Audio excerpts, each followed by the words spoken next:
Never before offer national హైవేపై ఆకర్షణీయమైన commercial plots గజం కేవలం 5,999 రూపాయలకే. Welcome to Suman TV. Janasena అనేది దశాబ్ద పోరాటం. ఈరోజు ప్రజల్లో అందరి నోట జనసేన మాటే. చాలా రోజుల తర్వాత 3 రోజులు ప్లీనరీ సమావేశాలు జరుగుతున్నాయి. ఎప్పుడెప్పుడు అని ఎదురు చూస్తున్నారు. పవన్ కళ్యాణ్ గారు దగ్గరగా చూడాలని ఆకాంక్షించారు ప్రజలు. అదేవిధంగా శాసనసభ, శాసన మండలి, ఎంపీ అందరూ కూడా లెజిస్లేటివ్ మీటింగ్ ఫస్ట్ జరిగింది ఏఎంసీ హాల్లో. ఎందుకంటే దిశ నిర్దేశించాల్సింది పవన్ కళ్యాణ్ గారే. ఫస్ట్ టైం చాలా రోజుల తర్వాత పార్టీలో సెకండ్ క్యాడర్ ఎవరు, థర్డ్ ఎవరు, వెనకుండి ఆడిస్తుంది ఎవరు, నడిపిస్తుంది ఎవరు అని అనుకున్నారు. నిన్న చూస్తే చూపులకి కనువిందుగా ఉంది. వన్ అండ్ ఓన్లీ నేనే సుప్రీం అనే ఇది పవన్ కళ్యాణ్ గారు ఆ సందేశాన్ని బలంగా ముందుకు తీసుకెళ్లారని అనుకోవాలి. ఎందుకంటే స్టేజ్ మీద ఒక వ్యక్తి ఉన్నారు, ఆయనే పవన్ కళ్యాణ్. ఎందుకంటే ఆయనే ఈ డిజర్వ్. ఆయన తప్పితే ఇంకొకళ్ళు సెకండ్ లేయర్ అనేది జనసేన పార్టీలో లేదు, ఎప్పుడు ఉండకూడదు కూడా. ఎందుకంటే దశాబ్దమైన పోరాటంలో సుమన్ టీవీలో వందలాది ఇంటర్వ్యూలు చేశాం. పవన్ కళ్యాణ్ నిబద్ధత, నిజాయితీ, ప్రజల కోసం తను పడే కష్టం అన్నీ కూడా మనం చెప్పగలిగాం. ఎందుకంటే అంత దూరదృష్టి ఉంది, సమకాలీన రాజకీయాలపైన పూర్తి అవగాహన ఉంది. ఒళ్ళంతా గుల్ల చేసుకున్నాడు, దెబ్బలు తిన్నాడు, రోడ్డు మీద పడుకున్నాడు, కేసులు పెట్టించుకున్నాడు. తన తల్లిని, జన్మనిచ్చిన తల్లిని, తండ్రిలా భావించే తన అన్నని, తన కుటుంబాన్ని, తన భార్యని, పిల్లల్ని అవహేళన చేసి, అవమానించి, వ్యక్తిగత హననం చేసిన ఎక్కడా తొనకలా బెనకలా. అనేక బెదిరింపులు, ఆర్థికంగా చతికిల పడేటట్టు చేశారు. సినిమాలు ఆడనేయకుండా చేశారు. టికెట్ల ధర మరీ దారుణంగా 10 రూపాయలు, 15 రూపాయలకు తగ్గించారు. కానీ ఎక్కడా తొనకలా బెనకలా. తనకొంచే ఆదాయం సంవత్సరానికి 1000 కోట్లు, లగ్జరీ జీవితం, సినిమాల ఆదాయం, ఇంకా వ్యాపారాలు ఏమి లేవు ఆయనకి. తన బిడ్డల డిపాజిట్లు కూడా కరిగించి కౌలు రైతులకి కోట్లాది రూపాయలు ఇచ్చాడు. ఇప్పటికీ దానం చేస్తానన్నాడు. మరి ఆయన కాకుండా అధినేత ఎవరు? ఆయన కాకుండా సుప్రీం జనసేనకు ఎవరు అంటే పవన్ కళ్యాణ్ ఒక్కడే సుప్రీం. కాబట్టి ఆయన ఒక్కటి సీటే వేసి మిగతా అందరికీ ఎంపీలు, ఎమ్మెల్సీలు, తర్వాత ఎమ్మెల్యేలతో నేను కూర్చున్నట్టు చూసారా? ఇది జనసేన మధ్యలో, జన సైనికుల్లో కావాల్సింది. ఎవరు పడితే వాళ్ళు వచ్చి మధ్యలో వచ్చి పారాషూటర్ లీడర్లుగా వచ్చి నేను చెప్పినట్టే జరగాలి, నా మనుషుల జనసేనలో నింపాలి అనుకునే ఆలోచన ఇకనైనా వాళ్ళు విరమించుకోవాలని చాలామంది జనసేన సైనికులు కోరుకుంటున్నారు. అదేవిధంగా వీర మహిళలు కష్టపడి ప్రాణాలు సైతం పరంగా పెట్టి నా సోదరుడు, నా అన్న, నా తండ్రి సమానులు, నా సోదరుడు లాంటి వ్యక్తి పవన్ కళ్యాణ్ గారి మార్గంలో నడవాలనుకునే మహిళకి నేను ఒక భరోసా కలిగింది. అదేవిధంగా ఆయన జన సైనికులు ఆయన కోసం దశాబ్దం పైన పోరాడి వారి జెండా మోసిన వాళ్ళకి ఒక ఆసరా లభించింది. ఆయనకి ఎదుటికి మెండుగా ఆశీస్సులు ఉన్నాయి. దేశ ప్రధాని మోదీ ఆశీస్సులు ఉన్నాయి.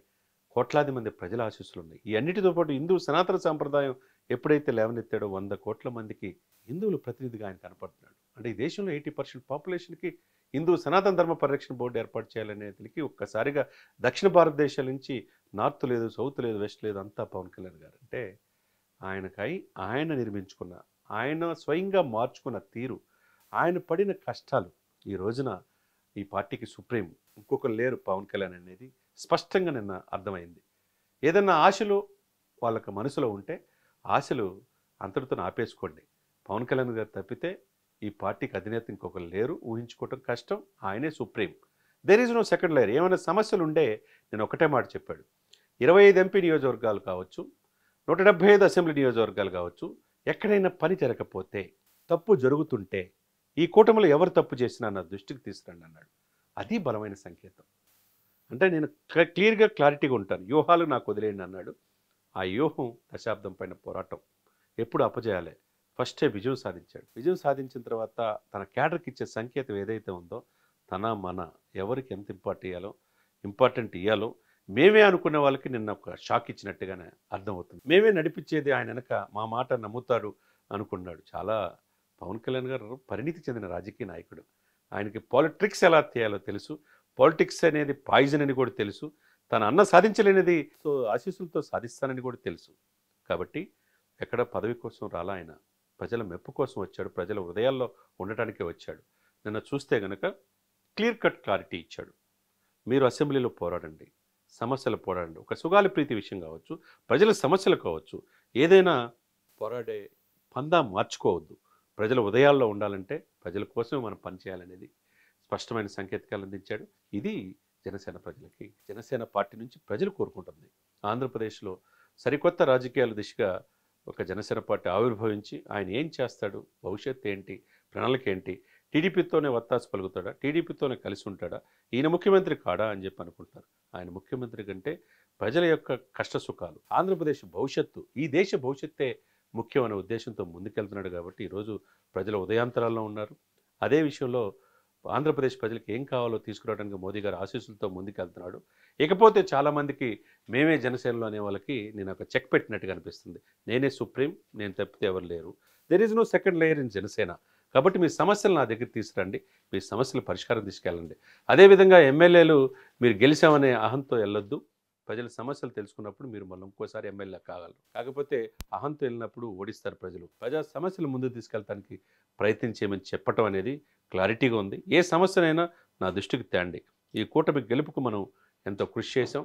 ఆ రోజున 53 రోజులు చంద్రబాబు నాయుడు గారు జైల్లో ఉన్నప్పుడు పార్టీ క్యాడర్ లాంటి పరిస్థితిలో మనం అండగా నిలబడ్డాం. కాబట్టి రాష్ట్ర భవిష్యత్తు కోసం ఎంతైనా చేయడానికి నేను సిద్ధంగా ఉన్నాను. మీరు కూడా క్యాడర్, ఎమ్మెల్సీలు కావచ్చు, ఎంపీలు కావచ్చు, అటు పార్లమెంట్లో, ఇటు చట్టసభల్లో, శాసనమండలిలో ప్రజల వాణి వినిపించడానికి మనల్ని గెలిపించారు. We are the custodian of people. ప్రజల సంరక్షణ కోసం, ప్రజల శ్రేయస్సు కోసం మనం పనిచేయాలనేది నొక్కి ఒక్కానించడం అనేది సరికొత్త రాజకీయాలకి తెరలేపినట్టుగా అనిపిస్తుంది. కాబట్టి ఇన్నాళ్ళకైనా జనసేన పార్టీ అనేది పవన్ కళ్యాణ్ గారి యొక్క కష్టార్జితం ఏర్పడింది. ఆయన స్ట్రగుల్ ఫర్ ఎగ్జిస్టెన్స్, మనుగడ కోసం పోరాటం, ఎంతో ఓర్పు, నేర్పు, చేర్పు, కూర్పుతో ఈరోజు దశాబ్దం పైన పోరాటంలో నేషనల్ పొలిటికల్ స్టార్గా అవతరించాడంటే మరి పవన్ కళ్యాణ్ గారి యొక్క పరిణితిని మనం మెచ్చుకోవాల్సిందే.